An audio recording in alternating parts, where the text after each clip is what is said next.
aha turi twasuye umubyeyi cyangwa se umwarimu, yari n'umwarimukazi, hari abamuzi, murabona ahantu aryamye, yagize ikibazo cy'uburwayi bukomeye,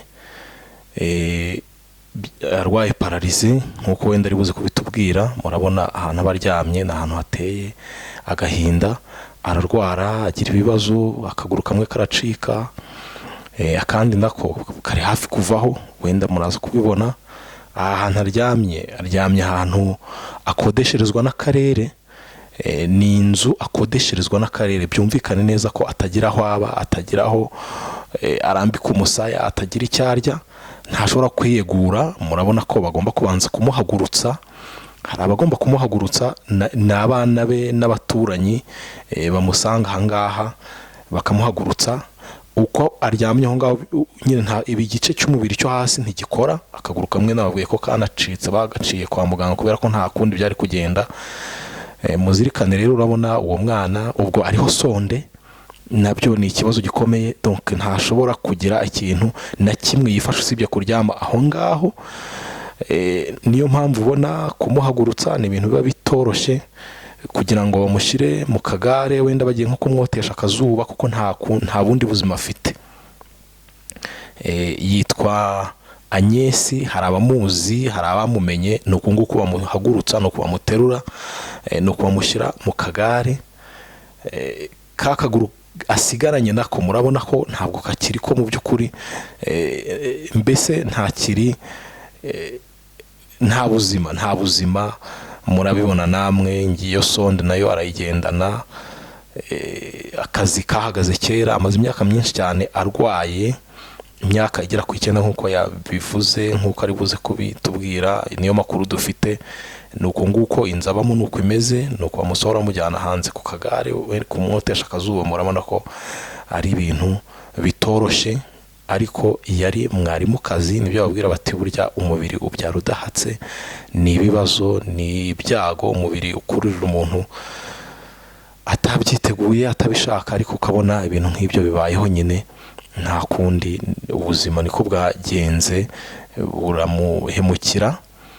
Nahangaha murabona kugira ngo abe ari hanze yicaye, bisaba kuba bashaka kantarambikaho kakaguru, kubera ko nako ntigakora. Wenda reka tumuhe umwanya atwibwire, atubwire n'ibibazo yagize, ubundi tumwiyumvire kandi tugire icyo dushobora kumufasha. Amazina yanjye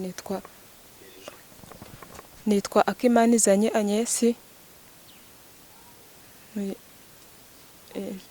hano mu murenge wa Cyuve, kagari ka Rwebeya, mudugudu wa Nyarubande. Natangiye kurwara kuva muri 2012. Numva ni hafi imyaka iri hafi kuba 9 ndwaye. Byatangiye ndwara, nanirwa kugenda, biba pararize, mba mu bitaro, mu Ruhengeri barananirwa, banyohereza muri CHK. Nabo bagerageza uko bashoboye, birananirana. Maze nk'umwaka mu bitaro, nibwo naje kugira ikibazo mu kaguru kamwe, imitsi iraziba, biba ngombwa ko bagaca. Nari nafashwe na pararize y'igice cyo hese cyo hepfo. Ubwo kuguru kamwe baraguciye, nuko hasigaye nako gukomeza kuba pararize. Mba mu bitaro imyaka 3 kubera kuryama mu bitaro. Nari narwaye ibisebe, bagerageza kubivura, ibyo bimaze gukira baransezerera, kuko babonye ubushobozi bwabo araho bwari burangiriye. Nanjye nta bushobozi mfite bwo gukomeza kuba nakwivura mu buvuzi bwisumbuyeho, nza kurwarira mu rugo gutyo.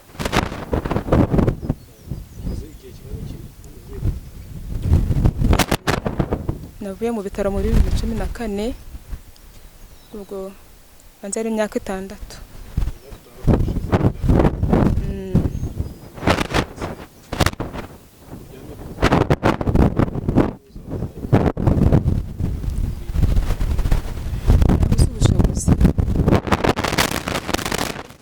kuvura, uretse ko nyine urabona ko mba ndimo sonde, nkenera muganga uza kumpindurira sonde n'ibikoresho, noneho no kubera guhora ndyamye nabwo ngakenera umuganga wo kuba yankorera massage kugira n'ubundi imitsi itazaziba yakagaguru kasigaye.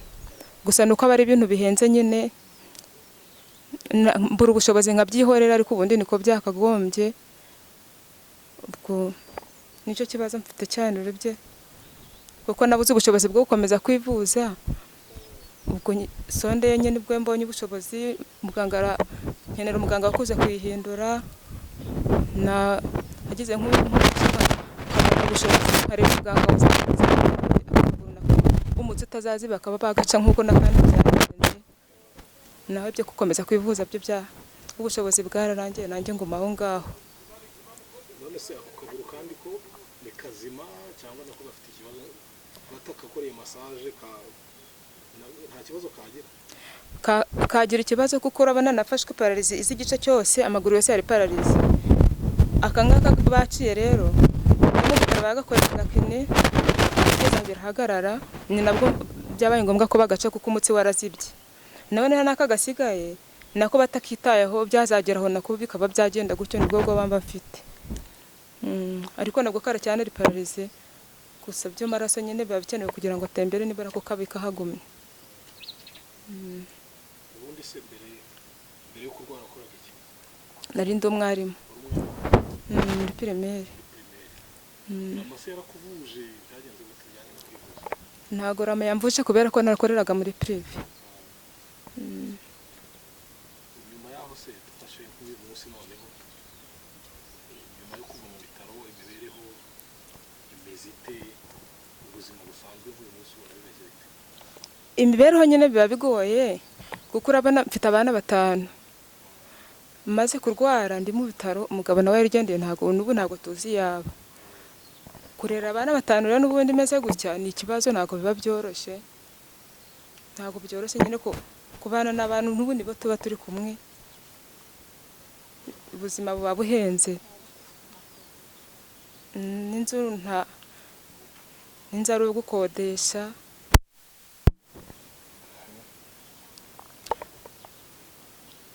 Ubuzima buba bugoye. Gukodesha bijya bigushobokera? Nkiva mu bitaro twajyaga dukodesha bigorana, bigeze aho hari umuntu waje nyine aravuga ati bagomba kubimenya, cyakora ku karere baba bageze aho barabyemeye kuba badufasha kwishura inzu. Ubwo karere nibo badufasha. Bakarere kukabafasha? Nta bandi batera nko bigeze ubundi sibye akarere? Keretse nk'umuntu w'Imana ikoreyemo yambura ko umutima kaza, nta wundi mutera nkunga twabonye. None se dufashe nk'ubu ngubu ibibazo utubwiye, umugabo yahise gucika arigendera, arya abana ni 5. Abana bo bimeze bite, baba hehe? Abana turabana hano. Kwiga, imibereho mbese muri rusange imibereho bimeze bite? Kwiga nyine kubera ko baba bari kwiga mu mashuri asanzwe ya leta, bariga bagataha hano. Ahubwo mfite n'umwana nawe umugaye. Nawe ufite ikibazo nk'icyo cya pararize? Uwe yavutse adashitse, ananirwa kugenda, cyakora ubu asigaye agendera mu mbago. Yiga muri primaire kubera ko akurikira uw'imfura, yatinze gutangira kubera ubwo bumuga. Ntari narwara najyaga muvuza, amaze kurwara rero birakomera. Cyakora ababikira yiga ari gutaha kuri Sevensa, akaza hano mu kiruhuko. Kubera ko kwiga hano hari inzira mbi ku buryo bimugora, agendera mu mbago. Abandi bo nyine tuba turi kumwe hano. Hari ikibazo abantu bibaza rero nk'ubu ngubu ushobora kumva baguteze amatwi, bibaza bati nk'uyu muntu kurera abo bana, usibye nk'akarere kamukodeshera inzu, akarere niko kakodeshereza ariko bambwiye nko ku mibereho, ibyo kurya, kwambara, ubundi buzima. Ni umuntu Imana ibikoreyemo gutyo, ukabona abantu yangeraho akagira impuhwe, akagira ikintu aduha. Mbese tuba turiho tutazi ngo bizagenda bite. Nk'Imana ikoresheje akadusura, akagira icyo adufasha, nuko tubaho nyine. Iyo twabibonye turabirya, twabibura nabyo nuko tubayeho. Nk'uko mubibona, ikibazo kirakomeye. Yari mwarimukazi nk'uko amaze kubibabwira, yigishaga muri primaire kuri Regina Pacis. Hakaba hashize iyo myaka yose igera ku 9, byumvikane neza ku buzima butashobotse bwahise buhagarara. Igihe rero yashobora kuba yagira uko yigenza, yagira icyo yimarira, nabyo ntibyakunze. Ni ukuvuga ngo uko mubyumvise arakubwiye ati usibye kuba hari umugira neza wamfasha, unyibutse akansura akambonera icyo kurya, atari ku bundi iyo bibonetse turarya, byaba bitabonetse ubundi tukibera aho ngaho. Muzirikane rero, reba umuntu ubayeho nka gutya adashobora kubona n'icyo kurya, nta bundi buzima yifitiye. Ibyo ngibyo mubitekereze, murasanga bitoroshye. Ufite abana nk'uko mwabyumvise, abana bagera kuri 5, umugabo yabonye nyine ibibazo bivutse ahita yigendera, aramuta amusigira abana. Murumva ko bitoroshye. Ndetse no mu bana afitemo umwana ufite ubumuga, nawe ufite iyo ndwara, kuko iyi ndwara yamufashe akimara kubyara. Uwo mwana nawe wavukanye ikibazo, ubundi yari muzima akora yigisha, ariko ibibazo biza kumera gutya. Rero icyo dusabwa cyangwa se twifuzwaho ni ugufatanya, ni ugutabara abababaye, nta kindi. Ikintu cya mbere nifuza ni ukuba twabona aho kuba, kuko ubukode hari igihe n'abayobozi bagenda babahindura, cyangwa se ugasanga nabwo iyo batinze kwishura na ba nyir'inzu nabo ubona tutaberanye neza. Ubona ari ikintu gihangayikishije umuntu atekereza n'ejo hazaza uko abana bazabaho, nabyo nkumva birampangayikishije. Ikindi cya kabiri, numva ari nk'umugira neza mbonye wamfasha, nakomeza nko kwivuza, wenda nkaba najya kwivuza nko muri wa Faisal, wenda bafite ubuvuzi bwisumbuyeho, numva ari cyo byatanga. Iyo urebye ubundi ubwo buvuzi ubona bakuvuye ako kaguru, kandi gashobora kugira ikintu kamara, ukaba wagendera ku mbago. Karamutse kakize nkabona n'insimburangingo, ubuzima bwakomeza.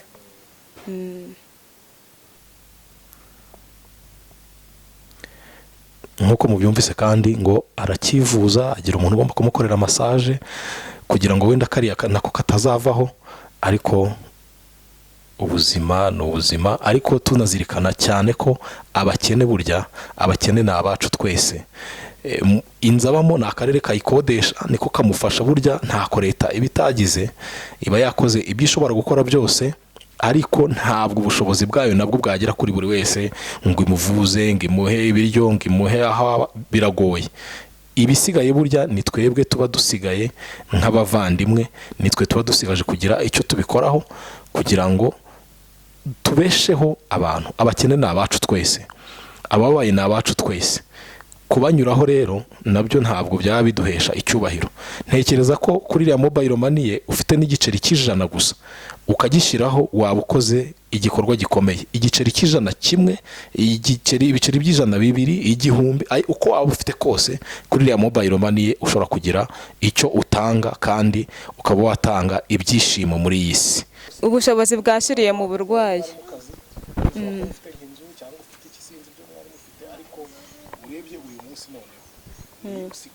Nta kintu kimwe nsigaranye kuri uburwayi, cyangwa ufite utuntu nta kintu, hari icyo byamfasha. Nta kintu na kimwe, kuko urumva iyo myaka yose kuyirwara, nubwo narwaraga n'abandwazaga, byose nibyo byabaga bireba n'ubuzima bw'abana. Kurwara imyaka 9 ni imyaka myinshi, ku buryo nta kintu umuntu yaba agisigaranye. Twizere ko abantu babikurikiye bazagira ubufasha batanga ubwo ari bwo bwose. Umuntu ashobora kubona niyo cyaba igiceri cy'ijana, ntekereza ko ntacyo cyaba gitwaye. Ahubwo nashaka kubaza nk'umuntu ashaka kugufasha, yabigenza gute? Mu buhe buryo wumva ufite bwakorera kugira ngo umuntu ushaka kugufasha agufashe? Mfite telefone, ari nk'umuntu ufite icyo yamfasha, no kuri mobile money yayikoresha, nkajya nko mu mwana icyo nkeneye namutuma. Iyo nimero telefone wayibwira abantu? Nimero ni 07 8 30 42 46 3. 07 8 30 42 46 3.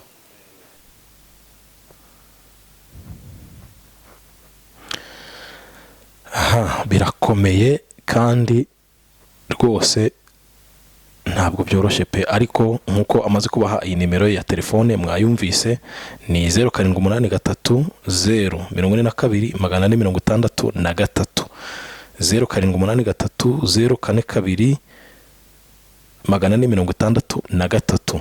Ni nimero mushobora gutangaho ubufasha bwanyu mukamutabara.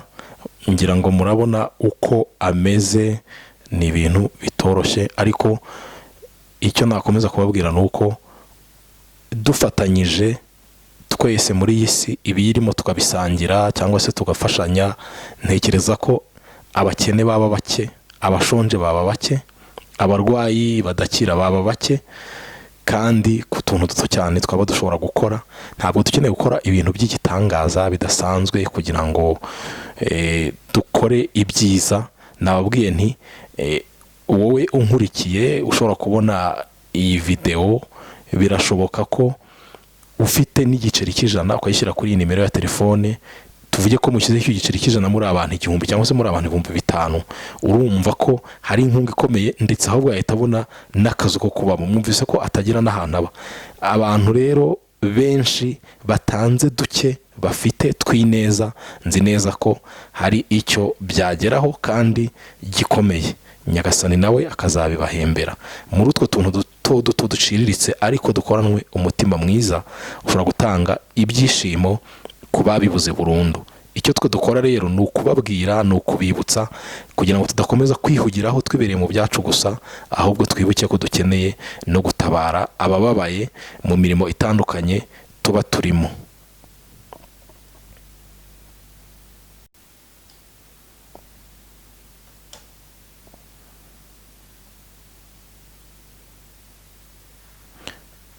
Urebye neza, ndagira ngo mbereke noneho neza iyi nzu uyu mwarimukazi, wari mwarimukazi abamo, niyo nzu akarere kamukodeshereza. Murabona uko hameze. Nayo hari igihe ayo kuyishura abura, yavuze ati hari igihe abayobozi bahinduka nabyo ntibibe binyoroheye, ariko byibuze bakaza kumwibuka bagakomeza bakamukodeshereza bakamwishyurira. Reba noneho gusunika akagare muri aya mabuye, urabona uko aya mabuye ameze, gusunikamo kariya kagare ke ntibyoroshye. Ubwo rero nyaboneka wowe ushobora kwigomwa duke, ushobora kwigomwa unywa byeri, ushobora kwigomwa icupa rimwe, ushobora kwigomwa akantu gato cyane nkuko nabibabwiye, kugira ngo tujye dufatanya gutabara abababaye. Abana 5 kugira ngo babone uko biga badafite imibereho, ibyo byose ntabwo byoroshye. Umugabo yaramutaye asigara wenyine, nta kuntu yimereye, ntashobora guhaguruka, ntashobora kuva aho ari, mwabibonye. Rero icyo tumukoreye ni ubuvugizi, nkuko tuzakomeza no kubukorera n'abandi. Umuntu uriho sonde udashobora kujya kuri toilette kwihagarika, byose n'iriya sonde akeneye kuyigura, akeneye umuganga uza kuyimushyiriraho. Byose ni ibintu rero biba bikeneye ubushobozi kandi ntabwo bimworoheye. Niyo mpamvu nyaboneka dufite inshingano yo kumva ko abakene ari abacu, nitwe tugomba kubaba hafi, nitwe tugomba kubafasha. Nubwo leta ibifite byinshi yakoze, ariko natwe dufite ukuboko kwatabara abababaye, tugafasha na leta tuba tuvuga ngo ibikore, ariko natwe dufite byinshi twakora tukayifasha gufasha abakene. Nyirago murabona no mu nzu uko hameze, nuko nguko mwahabonye aho abaryamye, nuko nguko ubuzima bwe bumeze. Nyamara yari mwarimukazi wigishaga abana b'Abanyarwanda bagatsinda. Hari abagiye muri kaminuza, hari abamerewe neza ubu ngubu. Nzi neza ko twese dufite ubuzima tuba twaranyuzemo bukomeye cyangwa se bwiza, ariko ngaho tugena noneho icyo dukorera uyu mwarimukazi nawe yongere agarure ubuzima. Mwakoze rero gukurikira ikiganiro cyacu. Iyi yari Ecole du Monde, nge ndi Niyibizi Theogene. Mukomere, ubwo tuzongera guhura tubabwira ibyiza muzaba mwarakoreye uyu muvandimwe.